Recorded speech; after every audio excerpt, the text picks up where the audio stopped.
Top headlines. Formula ఈ car రేసులో తాను తప్పు చేయలేదని, ఎలాంటి విచారణకైనా తాను సిద్ధమని బీఆర్ఎస్ వర్కింగ్ ప్రెసిడెంట్ కేటీఆర్ అన్నారు. ఇది ఆరంభం మాత్రమేనని, భారత న్యాయస్థానాలపై తనకు పూర్తి విశ్వాసం ఉందన్నారు. హైదరాబాద్ లోని నందినగర్లో గల తన నివాసంలో ఆయన మాట్లాడుతూ, తనపై పెట్టిన కేసు కక్ష సాధింపు చర్య అని తెలిసినా ఏసీబీ ఎదుట విచారణకు హాజరయ్యానన్నారు. తనపై పెట్టింది అక్రమ కేసు అని, రాజకీయ ప్రేరేపితమైందన్నారు. అవినీతి పరులకు ఇతరులు ఏం చేసినా అవినీతిగానే కనిపిస్తుందన్నారు. ఫార్ములా ఈ కార్ రేసు వ్యవహారంలో పైసా అవినీతి జరగలేదన్నారు. తెలంగాణ ఇమేజ్ ను పెంచేందుకే ఫార్ములా ఈ రేస్ నిర్ణయం తీసుకున్నట్లు చెప్పారు. రేవంత్ రెడ్డి అధికారాన్ని అడ్డం పెట్టుకుని తనపై కేసు పెట్టారని ఆరోపించారు. నేను అర్ధగంట 40 నిమిషాలు ఎదురు చూసినా ఈ వ్యవస్థ ఎందుకో కానీ మరి నా నుంచి ప్రశ్నలు అడగడానికి ఎందుకు పోయింది. అట్లాగే కోర్టుకు పోయినా, కోర్టులో హైకోర్టులో పిటిషన్ ఇచ్చిన ఏమని, ఇది అక్రమ కేసు, ఎఫ్ఐఆర్ తప్పు, ఎఫ్ఐఆర్ అనవసరపు సెక్షన్లు, అక్కరలేని సెక్షన్లు ఇష్టం వచ్చినట్టు పెట్టినారని చెప్పి వాదించాం. సరే, కోర్టు ఏ కారణం చేతనైతే, ఎందుకంటే న్యాయ వ్యవస్థ మీద మాకు సంపూర్ణమైన గౌరవం ఉంది, న్యాయమూర్తుల మీద సంపూర్ణమైన విశ్వాసం కూడా ఉంది. ఇవాళ హైకోర్టులో మాకు తీర్పు కేవలం క్వాష్ పిటిషన్ కొట్టేసినారు.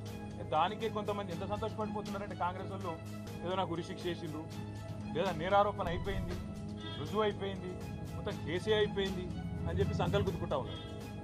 ఆ సన్నాసులకు నేను చెప్పేది ఏంటంటే, ఇది స్టార్టింగే, ఇప్పుడేం తాగమైంది ఎట్లా?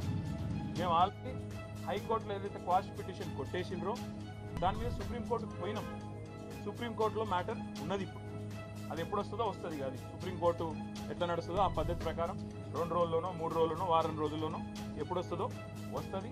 అక్కడ కూడా న్యాయ పోరాటం చేస్తాం.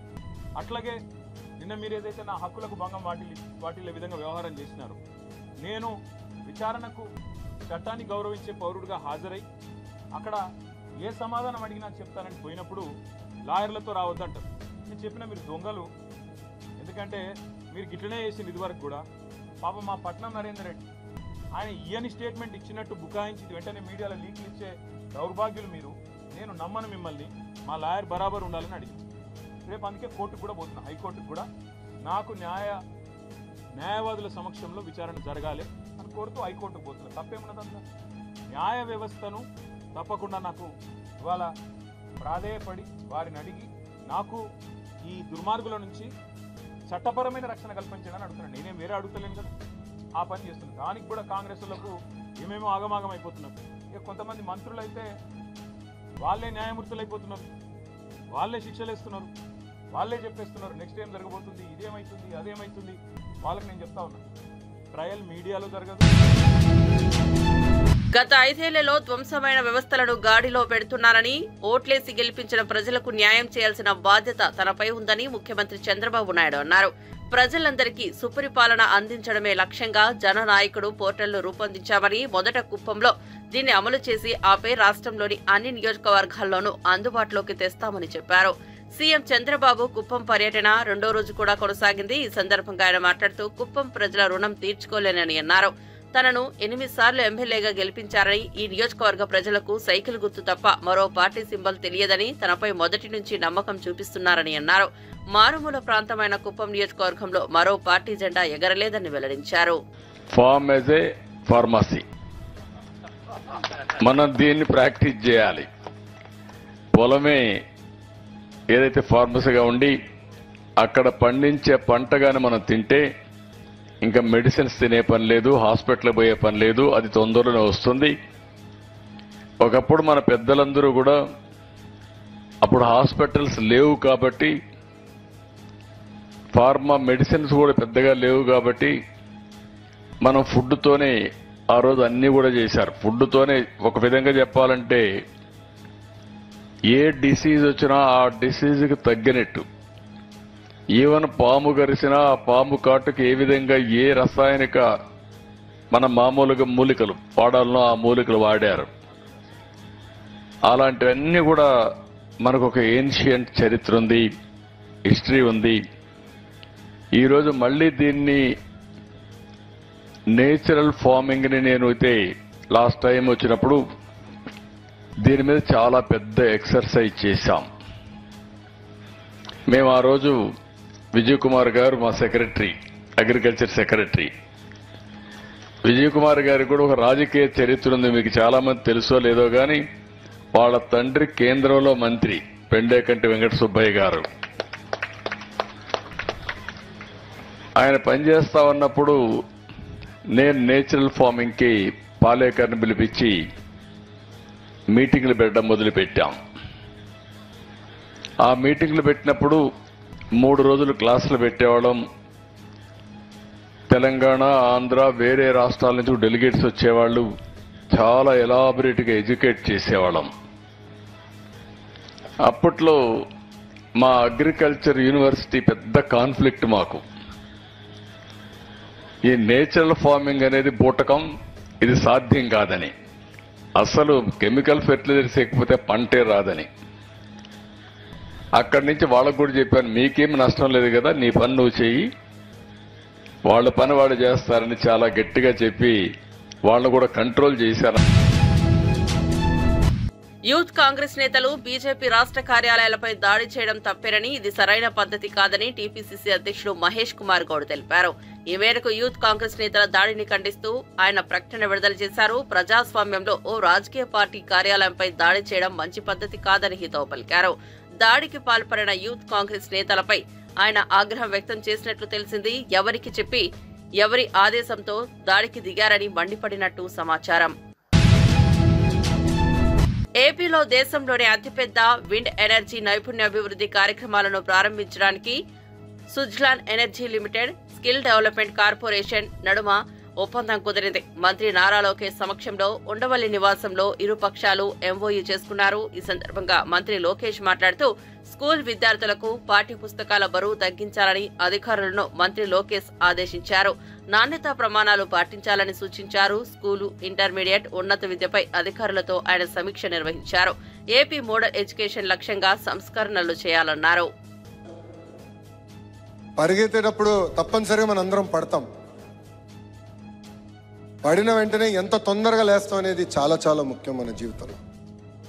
సో ఈశ్వర్ ఈరోజు సరేనే నాకు ఈరోజు చూపించారు, ఎస్ దీన్ని సాధిస్తాం, ఇబ్బంది ఉంది, పర్వాలేదు, మీరు ఒక్క స్టాల్ ముందరికెళ్ళి రాండి అని చెప్పారు. నిజంగానే వాళ్ళు నేను అభినందిస్తున్నాను. థ్యాంక్ యూ అమ్మా.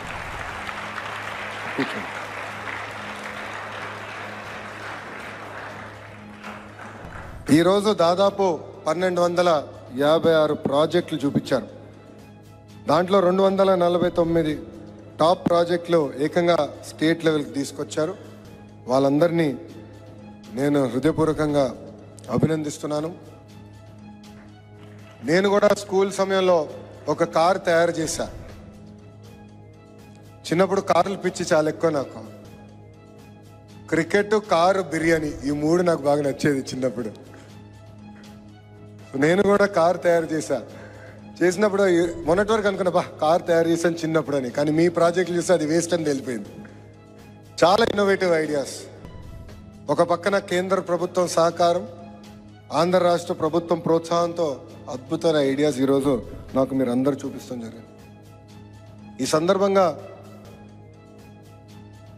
కొన్ని స్టోరీస్ మీతో షేర్ చేయాలి. మొదటి స్టోరీ, యాపిల్ సంస్థ ఫౌండర్ స్టీవ్ జాబ్స్. యాపిల్ గురించి మీ అందరు తెలుసు, ఐఫోన్ కావాలి అందరికీ. అతను యాపిల్ స్థాపించినప్పుడు అతనికి ఉన్న ఐడియాస్ని బోర్డు కాదంటే ఏకంగా కంపెనీ వదిలేసి వెళ్ళిపోయాడు. అప్పుడు ఆ కంపెనీ మొత్తం పడిపోయింది, షేర్ ప్రైస్ పడిపోయింది, నష్టాల్లోకి వెళ్ళింది. మళ్ళీ అతను వచ్చి అతను నమ్ముకున్న సిద్ధాంతాలు అమలు చేసి యాపిల్ని one of the most valuable company చేశారు. ఇది నేను ఎందుకు చెప్తున్నానంటే అతను కూడా అదే పడలా, నన్ను నా కంపెనీ నుంచి పంపించేసారే, వేరే మోడల్ చేయాలి లేంటే ఏదో అని ఆలోచించలేదు. పర్వాలేదు, పంపించేశారు. వెళ్ళి ఇంకో కంపెనీ స్టార్ట్ చేసి కంపెనీ బోర్డ్ ఆఫ్ డైరెక్టర్స్. ప్రజా ఆరోగ్యం పట్ల కూటమి ప్రభుత్వానికి చిత్తశుద్ది లేదని, నెట్వర్క్ ఆసుపత్రులకు పెండింగ్ బిల్లులు చెల్లించడంలో ఉదాసీనంగా వ్యవహరించడం తగదని మాజీ మంత్రి విడుదల రజని ఆక్షేపించారు.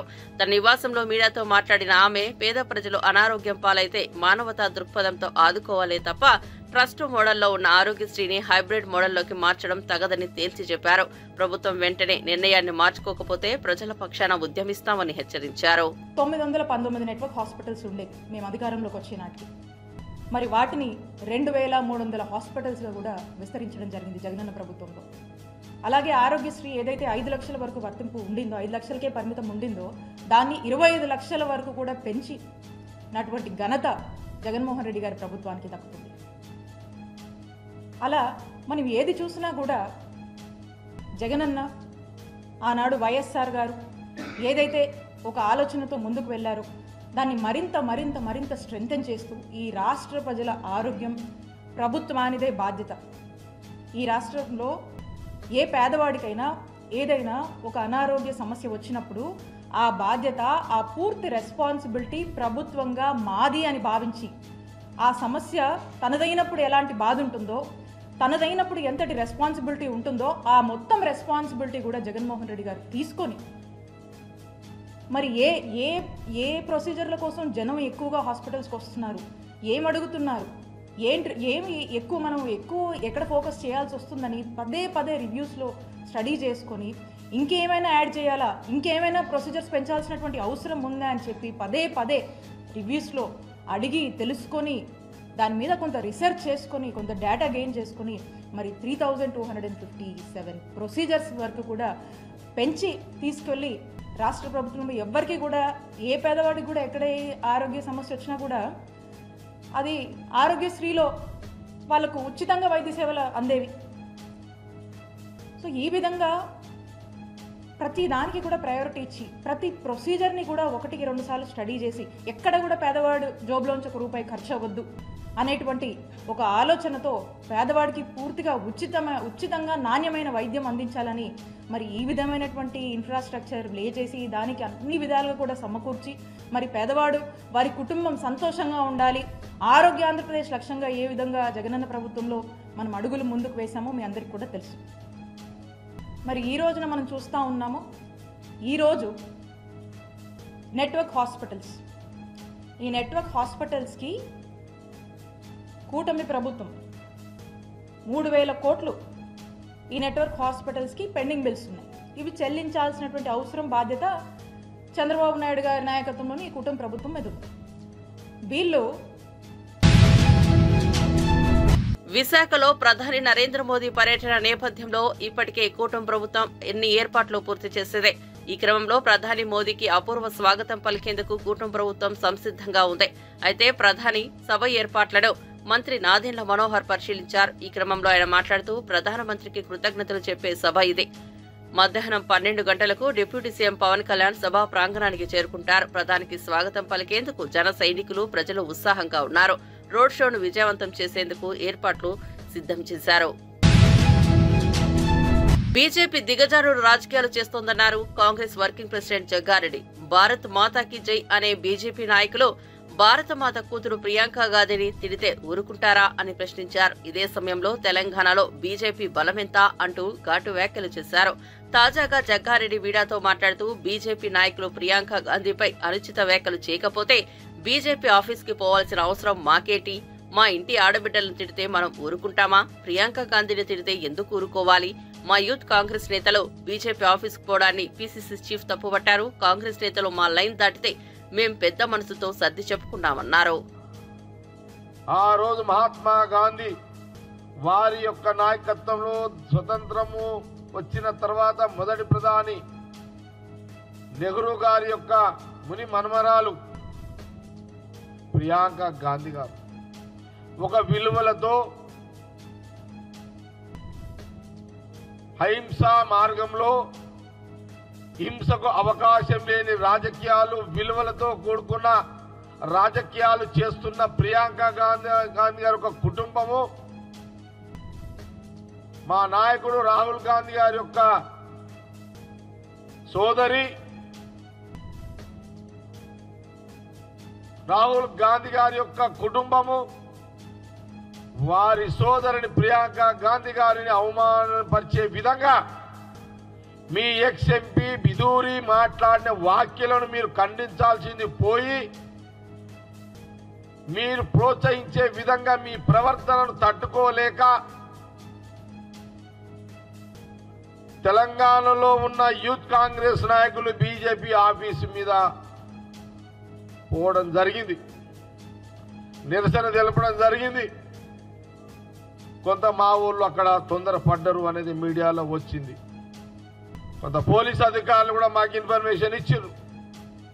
అయినా మా కాంగ్రెస్ పార్టీ తెలంగాణ అధ్యక్షుడు మహేష్ కుమార్ గౌడ్ గారు కూడా చాలా స్పష్టంగా చెప్పారు, మా వాళ్ళు బీజేపీ ఆఫీసు పోవడము మేము సమర్థిస్తలేము. కాంగ్రెస్ పార్టీ దాన్ని ఖండిస్తున్నాము, దాన్ని సమర్థించము, మేము ప్రోత్సహించము, దాన్ని సరిదిద్దుతాము అనే మాట పెద్ద మనసుతో కాంగ్రెస్ పార్టీ పిసిసి ప్రెసిడెంట్గా చెప్పడం, మీడియా ద్వారా చెప్పడం జరిగింది. అన్ని ఛానల్లో బ్రేకింగ్ వస్తున్నాయి.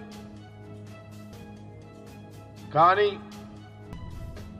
మా పిసిసి ప్రెసిడెంట్ మహాత్మా గాంధీ హింసకు దూరము, హింసకు దూరము, హింస మార్గంలో భారత అంతరిక్ష పరిశోధన సంస్థ ఇస్రో నూతన చైర్మన్ గా వి నారాయణన్ నియమితులయ్యారు. ప్రస్తుత చైర్మన్ ఎస్ సోమనాథన్ పదవీకాలం సోమవారం ముగియనుంది. అనంతరం జనవరి 14న నారాయణ్ చైర్మన్ గా బాధ్యతలు స్వీకరించనున్నారు. 2 ఏళ్ల పాటు చైర్మన్ గా కొనసాగనున్నారు. నారాయణన్ ప్రస్తుతం ఇస్రోలో liquid propulsion system central director గా ఉన్నారు.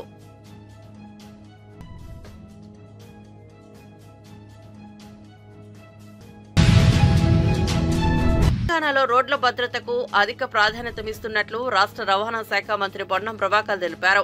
జాతీయ రహదారి భద్రతా మాసోత్సవాల్లో భాగంగా మంగళవారం ఢిల్లీలో జరిగిన రవాణా అభివృద్ధి మండలి 42వ సమావేశంలో ఆయన పాల్గొన్నారు. కేంద్ర మంత్రి నితిన్ గడ్కరీ అధ్యక్షతన జరిగిన ఈ సమావేశంలో మంత్రి పొన్నం మాట్లాడుతూ తెలంగాణ రవాణా శాఖ అమలు చేస్తున్న విధానాల గురించి వివరించారు. అంతకుముందు ఆయన ఢిల్లీలో ఆటోమేటిక్ డ్రైవింగ్ టెస్టింగ్ సెంటర్లను పరిశీలించారు. దేశంలో ఎక్కడా లేని విధంగా తెలంగాణ ప్రభుత్వం ఎలక్ట్రిక్ వెహికల్ పాలసీని తీసుకొచ్చిందని చెప్పారు. రోడ్లు భద్రత, ట్రాఫిక్ నిబంధనలపై విద్యార్థులకు అవగాహన కల్పించేందుకు పాఠశాలలో చిల్డ్రన్స్ ట్రాఫిక్ అవేర్నెస్ పౌరులను ఏర్పాటు చేయనున్నట్లు తెలిపారు.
లాండ్ ఆర్డర్ ను డిస్టర్బ్ చేసేలా బీజేపీ చర్యలు ఉన్నాయని, కుట్ర ప్రకారమే బీజేపీ నాయకులు దాడి చేశారని రాజ్యసభ ఎంపీ అనిల్ కుమార్ యాదవ్ అన్నారు.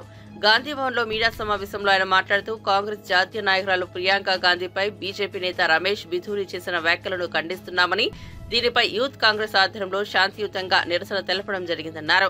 బీజేపీ నాయకులు ఏ ఒక్కరు కూడా ఇంతవరకు వాళ్ల నాయకుడు మాట్లాడిన మాటలను ఖండించలేదని, దీంతో బీజేపీ నాయకుల ఆలోచన విధానం ఎలా ఉందో అర్థమవుతోందన్నారు. కూడా ఎవరు కూడా ఖండించలేరు. దీన్ని బట్టి ఏమర్థమవుతుందంటే బీజేపీ వాళ్ళ ఒక నాయకుల ఆలోచన విధానం. అదేవిధంగా మనం చూసాం, మొన్నటికి మొన్న బాబాసాహెబ్ అంబేద్కర్ గారిని పార్లమెంట్లో ఏ విధంగా అవమానపరిచారో బీజేపీ నాయకుడు, అది కూడా మనం చూసాం. ఈరోజు సమాజంలో ఏం జరుగుతుందో అందరం కూడా గమనించాల్సిన అవసరం ఉంది. మహిళలని విమర్శించుకుంటా బీజేపీ నాయకులు మాట్లాడతారు, బాబాసాహెబ్ అంబేద్కర్ని విమర్శించుకుంటా బీజేపీ నాయకులు మాట్లాడతారు. మరి ఇవన్నీ కూడా సమాజంలో జరుగుతున్నప్పుడు ఒక రాజకీయ పార్టీగా, ముఖ్యంగా యువజన కాంగ్రెస్ నాయకులందరూ కూడా శాంతియుతంగా ఈరోజు హైదరాబాద్ నగరంలో బీజేపీ పార్టీ ఆఫీస్ దగ్గర ప్రొటెస్ట్ చేయడం జరిగింది. జరిగిన క్రమంలో అంతా శాంతియుతంగా జరుగుతున్నప్పుడు అక్కడ లోపల ఉన్న బీజేపీ నాయకులు వాళ్ళ గుండాలు అందరూ కూడా మా యువజన కాంగ్రెస్ కార్యకర్తల పైన రాళ్లతోని కట్టెలతోని కొట్టిన విషయం కూడా ఒకసారి ఈ సందర్భంగా అందరికీ చెప్పడం జరుగుతుంది. అంతేకాకుండా వాళ్ళు కొట్టిన విధానం చూస్తుంటే వాళ్ళందరూ కూడా మెంటల్లీ ప్రిపేర్ అయ్యి, అంటే వాళ్ళకు అప్పటికప్పుడు ఆ కట్టలేడికైనా వచ్చినాయి, ఆ రాళ్ళేడికైనా వచ్చినాయి. వీళ్ళందరూ కూడా చూస్తుంటే ఏంటంటే హైదరాబాద్ నగరంలో ఏదో రకంగా లా అండ్ ఆర్డర్ని డిస్టర్బ్ చేయడానికి వాళ్ళు ప్రయత్నం చేస్తున్నారు అనే విషయాన్ని కూడా ఈ సందర్భంగా మీ అందరికీ కూడా తెలియజేస్తున్నాను. కాంగ్రెస్ పార్టీ ప్రొటెస్ట్లకు కొత్త కాదు. గత 10 సంవత్సరాలు టీఆర్ఎస్ బీజేపీ వ్యతిరేకంగా అనేక ప్రొటెస్టులు మేము చేయడం జరిగింది. కానీ ఏనాడు కూడా ఇలాంటి సిచ్యువేషన్స్ రాలేదు. ఎప్పుడు కూడా మేము శాంతియుత వాతావరణంలోనే ప్రొటెస్ట్ చేయడం జరుగుతుండే. కానీ ఈరోజు మా యువజన కాంగ్రెస్ నాయకులను ప్రొవోక్ చేసి వాళ్ళపైన దాడిని కూడా ఏ విధంగా చేశారో దాన్ని నేను తీవ్రంగా ఖండిస్తున్నాను. అంతేకాకుండా ఒక మంచి వాతావరణం హైదరాబాద్ నగరంలో అన్ని పార్టీ వాళ్ళు ఉంటారు, అందరూ ప్రొటెస్ట్ చేస్తారు. కానీ కావాలని ప్రొవోక్ చేసి ఈరోజు ఇలాంటి సిచ్యువేషన్ లా అండ్ ఆర్డర్ని డిస్టర్బ్ చేయడానికి బీజేపీ నాయకులు ప్రయత్నం చేస్తారు. అంతేకాకుండా మా పైన మా కార్యకర్తలైనా కొట్టి మళ్ళీ వాళ్ళే ఏదో క్రియేట్ చేసి మళ్ళీ వాళ్ళే మళ్ళీ దాన్ని ఖండిస్తున్నారు. మేము ఒకే ఒక విషయం చెప్తున్నాను, నిజంగా కూడా మా వాళ్ళు మెంటలీ ప్రిపేర్ అయ్యి ఇవన్నీ చేయడానికి ఎప్పుడు కూడా మా ఆలోచన కూడా రాదు.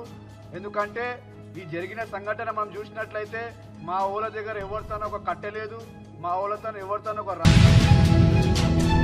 ముఖ్యమంత్రి రేవంత్ రెడ్డి చిల్లర గేమ్ ఆడుతున్నారని, ఫార్ములా ఈ కేసు డైవర్షన్స్ పాలిటిక్స్ లో భాగమేనని మాజీ మంత్రి వేముల ప్రశాంత్ రెడ్డి విమర్శించారు. ఫార్ములా ఈ కేసుపై బీఆర్ఎస్ వర్కింగ్ ప్రెసిడెంట్ కేటీఆర్ నివాసం వద్ద ప్రెస్ మీట్ నిర్వహించిన ఆయన కాంగ్రెస్ ప్రభుత్వంపై ఫైర్ అయ్యారు. ఆయన మాట్లాడుతూ పాలనలో రేవంత్ రెడ్డి విఫలమయ్యాడని, అందుకే డైవర్షన్స్ పాలిటిక్స్ చేస్తున్నారని అన్నారు. 15 నెలల క్రితం జరిగిన దానిపై కేసు పెట్టే ప్రయత్నం చేసి ప్రజల దృష్టిని మరల్చాలని చూస్తున్నాడని మండిపడ్డారు. ప్రయత్నం చేసే ప్రాజెక్ట్ ఇది. దాన్ని రద్దు చేసింది మీరు, తప్పు చేసింది మీరు. దాంట్లో ఏమీ లేదు. ఇది ఒక చెత్త లొటపీస్ కేసు. ఇది దీంట్లో ఏదో దొరకవడదామని చెప్పి ఇప్పుడు ప్రయత్నం చేస్తున్నారు. చాలా రోజుల నుంచి 2 నెలల నుంచి ప్రయత్నం చేస్తున్నారు. ఏమీ దొరకలేదు.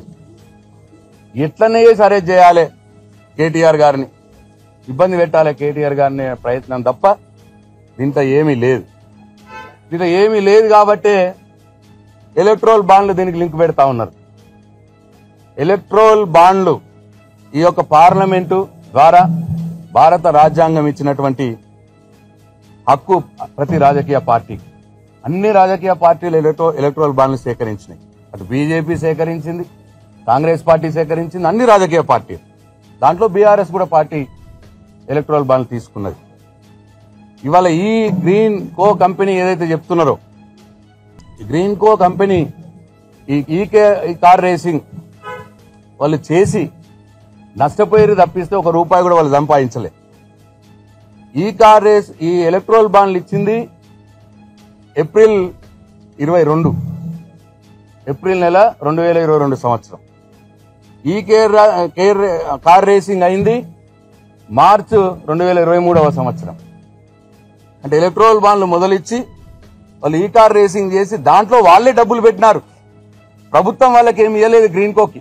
కాబట్టి దీంట్లో ఫిట్ అండ్ ప్రో అని చెప్పి కొన్ని అనుకూల పత్రికలు మీడియా ద్వారా ప్రచారం చేస్తా ఉన్నారు. దానికి అవకాశమే లేదు.